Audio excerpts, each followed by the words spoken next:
County, member of the committee. Charles County from your district, member of the committee. Bahati from finance.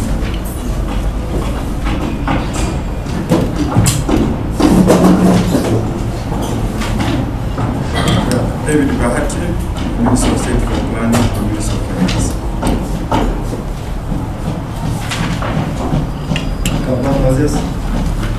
President, Director of Economic Affairs, Minister of Finance. Francis Tulansko, Assistant Commissioner of the Police Department, Minister of Finance. Daniel President, Senior Legal Counsel, Minister of Finance. Kunda Solomon, Officer Business Policy, URA. I'm called Ophia Charles Vincent. I'm a business analyst at URA. My name is Fiona Polo. I'm a supervisor in the Legal Services Department, URA. Okay. Thank you, honorable members.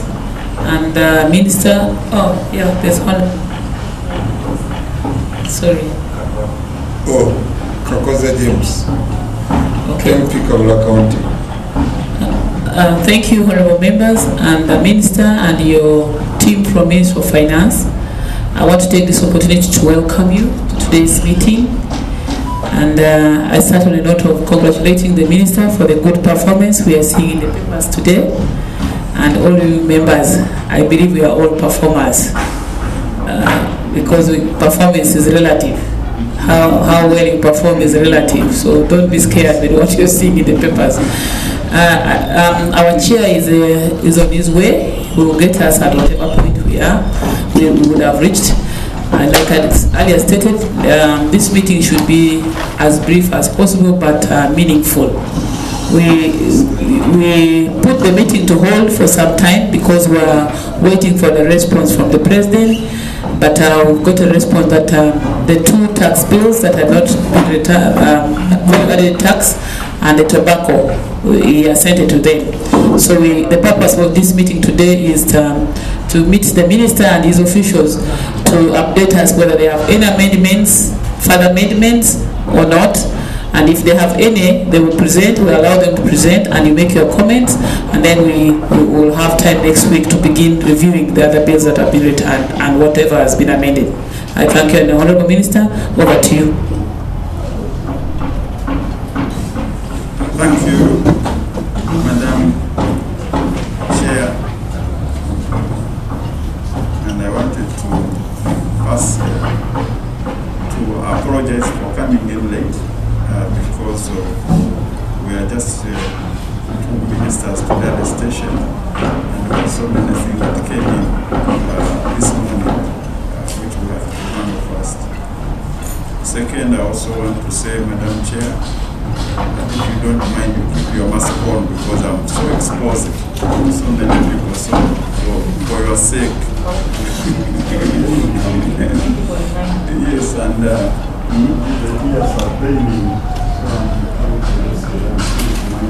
Can you get a mask for the members?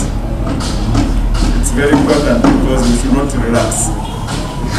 South Africa relaxed a month ago, but now they're in mask bills. Yeah. So, Madam Chair, as we said, the committee invited us to have a discussion on the income tax, and last time they were presented to this house, to this committee. We have some additional amendments which we want to share with members. Just a minute. Members don't have copies of what we are about to present. And you share the amendment. Begin with the income tax. Did you share the income tax?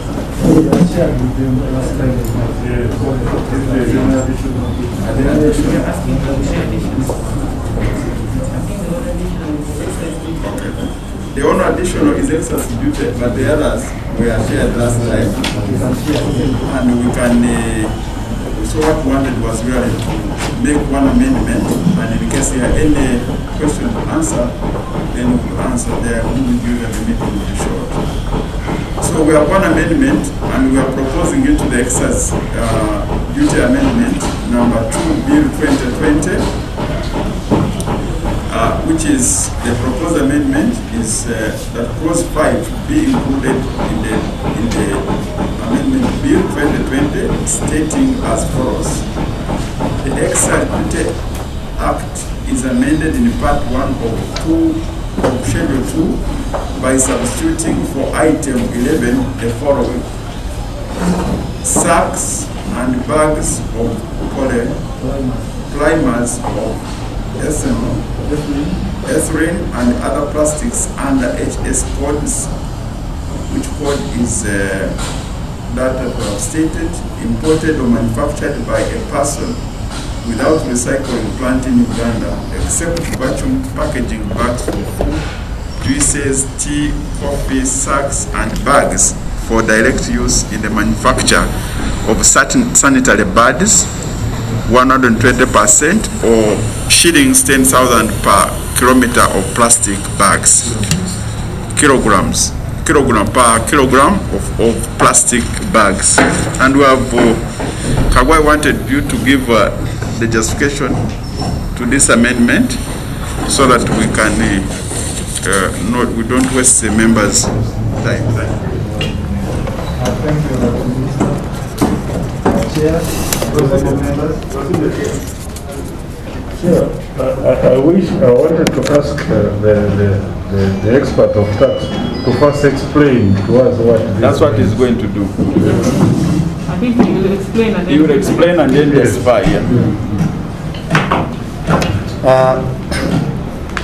In the excise duty bill of 2000, the first one, we brought it an amendment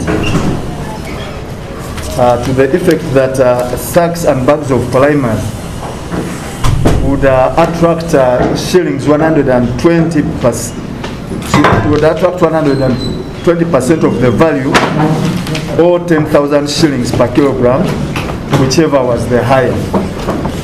The reason we had done that was the amendment, was that there had been undervaluation, especially at the import level, where people would bring in these caveras at a very low rate. And when you apply the ad valorem rate of 120%, they pay very little. So there was a loss of revenue. And we said, let's fix it by having a specific rate of 10,000 shillings per kilogram. So that was the intention. This law, the 120%, started in 2014. But there had been a case in court, and we are not collecting the tax on the domestic cavera until last year, when the National Environment Management Act was passed by Parliament, and it clearly specified that these bags can be produced in Uganda, provided people have recycling bags, recycling plants. So when we passed this law, that time we had called the manufacturers. They're around 80,000. We didn't get them, but we got UMA at that time.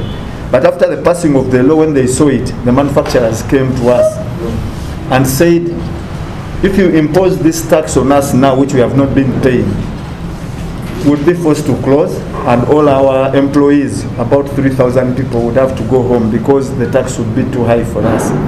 So we had a series of meetings under the chairmanship of Operation Wealth Creation. And I think I've shown the letter to the chairperson here.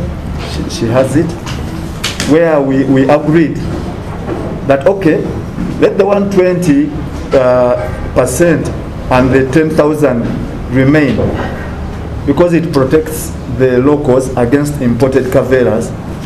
And two, we said, let us encourage, because we encourage local production, recycling here, by not imposing this tax on recyclers, but on those companies that don't have recycling plants. The companies that have recycling plants are about 46%, 46. The other 34 don't have, so they will be the ones to pay the tax as an encouragement on them to establish a recycling plant. Thank you. let me first take the opportunity to welcome the chair, who have taken his seat. And Chair, would you like to acquaint yourself first? Should I allow members to go? Yeah. Members, I think we have one amendment, and he has given the justification. This is to avoid government continue to lose revenue, and also to encourage those who do not have the recycling plants to have them in place, and also to minimize competition from imported ones. So your views, please. Yes, Honorable Siagi. Thank you, Chair. I will really request the experts to get more clearer. It's just one thing, but nothing is coming out. Of course, there are things here which the spirit looks good to protect the local manufacturers. But here I have words which seem to conflict. Imported or manufactured, which means there are those who are manufacturing by a person without recycling plant. So how are they manufacturing? You make it clear for us. If they don't have a recycling plant, so how are they manufacturing? Because the statement said manufactured by a person without recycling plant in Uganda. So this person has no recycling plant, but is manufacturing this thing here. So you tax him 120%. So you give more meaning on that. Secondly, there is that part which says except vacuum packaging. Those except. You have food, juices, tea, a number of them sanitary pads. You make it clear, apart from those, which other uses are these things put? Because you say, if I say mine is for food, I'm free, I'm for juice. Is there any other things we pack apart from those? So if I pack a maize, isn't it food? I pack a beans, I say I've packed food. So where are we going to get these people now? Which areas can you give us where they usually bring them and use? So what I want you to separate between this import and manufacture, so that we know we are protecting the manufacturers. If I'm also manufacturing, am I not giving jobs here? Furthermore, to that, you should also quite make us understand what are these vacuum packaging bags? What are the vacuum packaging bags? Okay. Honorable Bakoza. Yeah. Of course, for me, I couldn't have a problem on the rate of the exercise duty, but I have a problem with the classification of the HS code. If the classification of each of the item is in the Finance Act, and if it's in the Finance Act, these two must be separated.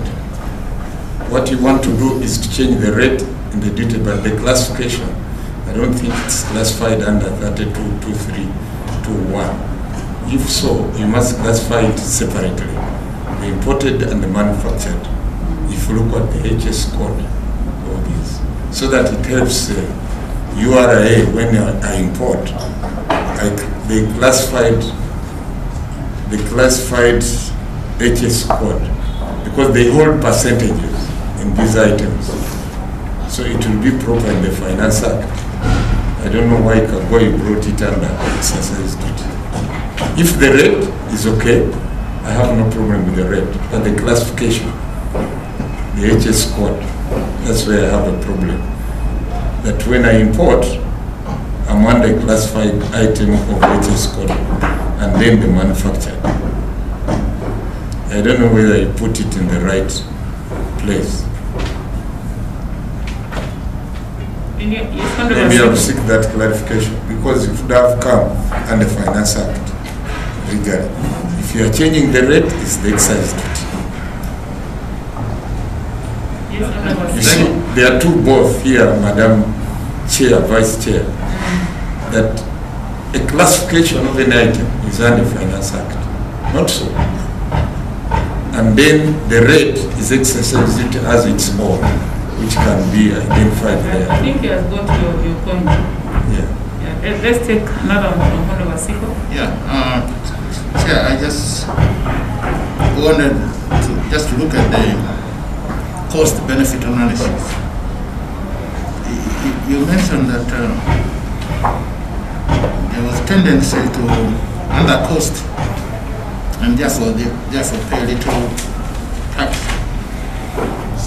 I don't know how the measures that you have now prescribed in the amendment will impact on the revenue collection.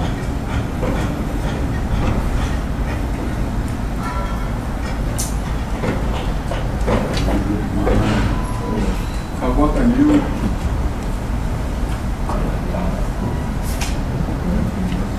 I'll start with the last one. If an importer, let's say, brings 100 kilos of these bags, and he says these bags cost, each of them costs 1 cent of the dollar. So you are going to impose 120% on 1 cent of the dollar, which will be like 12 cents. That's what he will be paying in what he has brought. So what we have done here, because that has been a misclassification, we are saying no, we don't care what you tell us, but we shall count the kilos you have brought.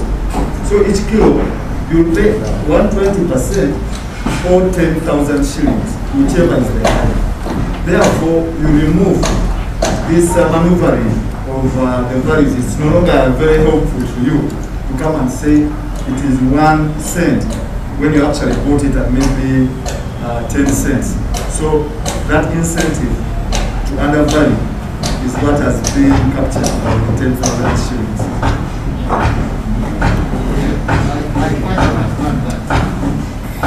I was saying you have a history to refer to, okay? And that's why you've taken this stand. But I'm saying, how much do you expect? The revenue, the revenue is 4 billion. That's what we expect. What was the previous revenue level?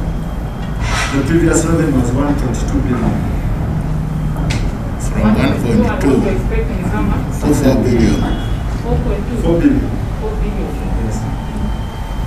That's what was. This included the ones with the recycling plants. And I'm seeing you are saying those with the recycling plants will not pay the 120%. What had happened is that when we had the 120%, unfortunately, because of the lack of clarity in the NEMA law, there had been a case in 2012 where the manufacturers took URA to court, and court had said you cannot tax what you don't want, what you have prohibited. So, but URA collected on the imports, but it wasn't collecting on the domestic. So last year the law changed, the NEMA law, which allowed manufacturers to actually manufacture these products. And when that was done, we said let's start implementing. But this year, we brought an amendment. The only amendment we brought was to put in the 10,000 shillings per kilo. The other 120 was there already. But these people petitioned and said, you people, we hadn't known that this is going to go. No, the local. They said we didn't know. First of all, we have not been paying. Then we didn't know that this law had actually been passed, even to increase to 10,000 shillings a kilo. And they said we would have to close because we cannot pay. This is going to be very costly. So after meeting them under Operation Wealth Creation, I think I laid the letter to you. We agreed on the way forward that okay, let the tax remain, but let it be imposed on people who do not recycle, that they don't have a recycling plant. You can actually manufacture caveras, but after manufacturing, you don't take, you don't collect what has been used to go back into the production process. So that happens. Now we are saying, okay, the 46 companies who have done very well and you are contributing to protecting the environment, don't pay. But the other ones that do not have a recycling plant, they should pay. Because even imports, the importers don't have recycling plants here. So this should cover. That represents sort of like a cost of cleaning up what they have polluted on the ground. That is really the importance. On classification, Honorable Kapoza, we no longer use the finance tax. Yes. So the difference between your proposal under bill number 1 and the new introduction is the recycling rate. Yes. Yes, that's actually the recycling. That was the compromise we reached, that the recyclers are exempt from the... So does it increase the revenue expectations? The revenues will come. Does it increase? What does it change? In a way, it is less, because we are not taxing the recycling. So, yeah. But yes, which you have not been collecting from, but at least you will be collecting from the importers and the non-recyclers. What is the justification for favoring the recyclers? Because the justification is that they clean up the carpenters they are produced.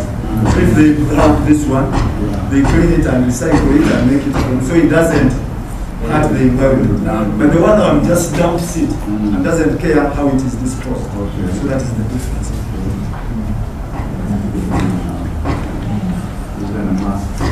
But Chair, you're now in the chair. I don't know. I don't quite believe you and take it in that these people, these associations are just going to come to government and say, you know, if you bring this tax, impose this tax, we are going to close up and collapse. Without, I don't know whether URA or Minister of Finance did a situation analysis, you know, to justify that these people at this point, and if we did this will bring them back. Is this how we are going to move? That manufacturers association will come and say, you know, once you bring this tax, we are going. Is there anything to justify that you did some kind of assessment or a social analysis for us to take it that the ones who are recycling, if this tax was imposed on them, they would actually collapse, and collapse by when? Because you just don't collapse like that. Madam, we did that. But because we didn't carry that analysis. No, what we did, that was a record of the meeting, but behind the meeting, there was a lot of work we did, because we did, yeah, we can provide it. We need that as a committee to really, we can't only rely on some, yeah. We have done on the HS codes, Honorable Kapoza, I just want to say that since 2014, actually even before in 2008, that wording has been the same in the excise law. And even in the excise law that you first passed, Excise Amendment Bill 2020, that one which was returned, it was the same. The only thing that we are changing now, the only thing we have said we are changing is to exempt the recyclers from the tax. Nothing else. We haven't touched anything else. So the structure remains the same. And I just want to say that we abandoned, on the advice of Ministry of Justice, we abandoned using finance bill or finance bills in 2014 or earlier. We have not been using them. On the question what are vacuum bags? Yes, for me, as a tax policy and a tax expert on the side of Minister of Finance, you cannot be advised on classification of groups of items, because these are international codes which are used on any item which is being manufactured. And I don't know what is your side as Minister of Finance, because if if these are HS codes on items manufactured, and it's a standard in the World Trade Organization. So I don't know how you relate both, that we are being advised here, whereas the international world is in a different. Honorable Kakosa, we have the harmonized system code under the East African Customs Management Law, okay?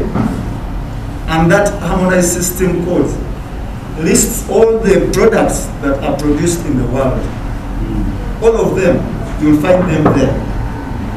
And it does not, here what we have actually done, we have been compliant with that. Because when you import, URA will know that these are plastic bags that fall under this. So even here in the local production, URA is there, again the same people who will tell you that it's the same, whether it's imported, whether it's the same, it has the same code. If you manufacture this cup here, it will have the same code as an imported cup. It won't make any difference. So that is all about classification. It is giving an item a unique identifier, irrespective of whether it's produced or not. Vacuum packing bags. Those are bags which you produce, and you can put some a product in there, and air will not enter. So as a result, there will not be damage to that item. It's mostly used in foods. And yes. So, Madam Chair, that's the honorary amendment we had this morning. Unless there is any clarification to make to the committee, we are done.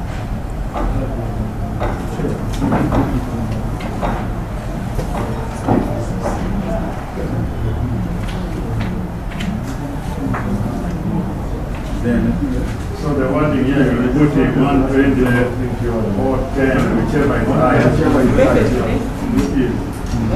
Okay. Chair, I just wanted to put this together.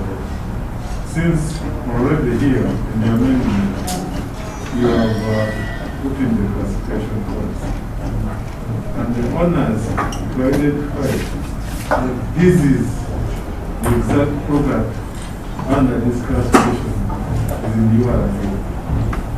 And we have been having problems. One of the main challenges URA is facing is misclassification. Can I know from URA, given situations like this, how have you moved this to help with that challenge? Or how are you mitigating it? Misclassification. Because you see here now, we have already stated the classification of what? Of the items. And it is you to identify that this item is either truly classified as this or it's wrongly classified as that when it's actually different. So the onus is on URA. For us, it's to make the tax. So you are pushing Yes. So how has URA prepared themselves to? URA, from the experience and practice, how have you been handling this challenge of this classification? We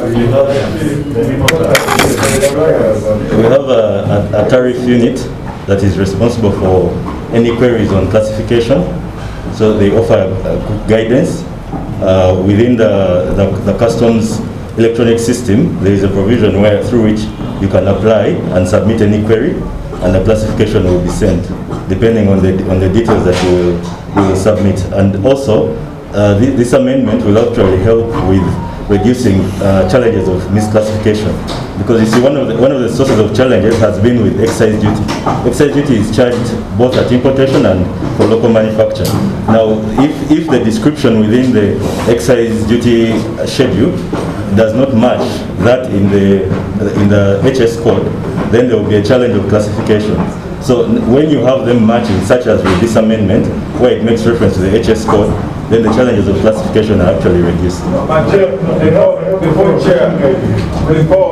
the honorable, I think staff, what the member wanted to know, if I come as an importer, I have goods, I declare a different classification for purposes of taking advantage of taxes or payment. What system do we have in place to stop that? In fact, to add on that, Honourable Minister, is within here, there is an exception, that except for vacuum packaging. So how will you know that this one, when it says this is vacuum packaging, is actually the other one, which must be something different? That's what I wanted to know.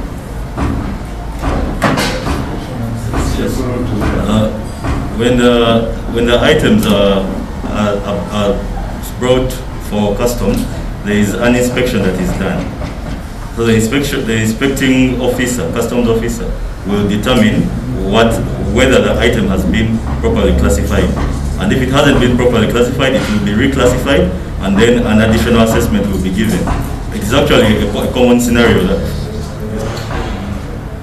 Allow him explain, because you are. No, we have a problem because here you will take to us that this is finance committee, that classification has been a big challenge.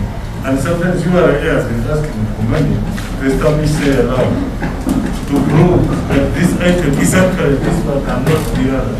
So this is what I was trying to say. How are you facing it now?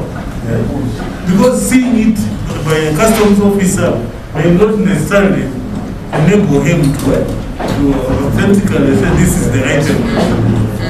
Chair, I wanted to request, because I think we come with somebody from customs, we could give that explanation in writing this afternoon. Okay, that is accepted. Yes, Honorable Siagi. I wanted expert. I'm about to understand what you mean by imported or manufactured. Now, imported is obvious. They are coming from out, so you tax them at 120 or 10 per kilo.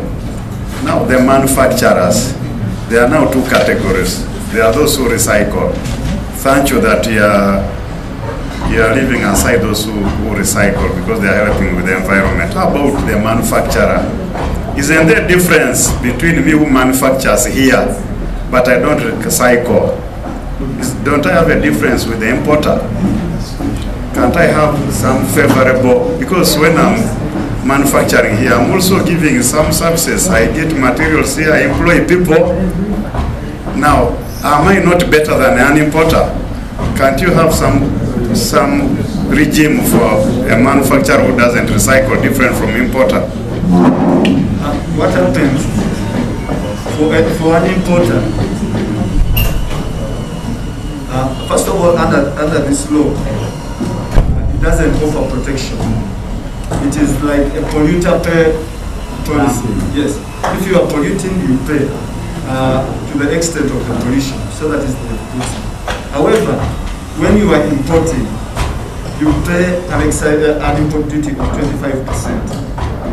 On top of this, you pay 6% withholding tax. You pay an import levy, and what we call the infrastructure levy.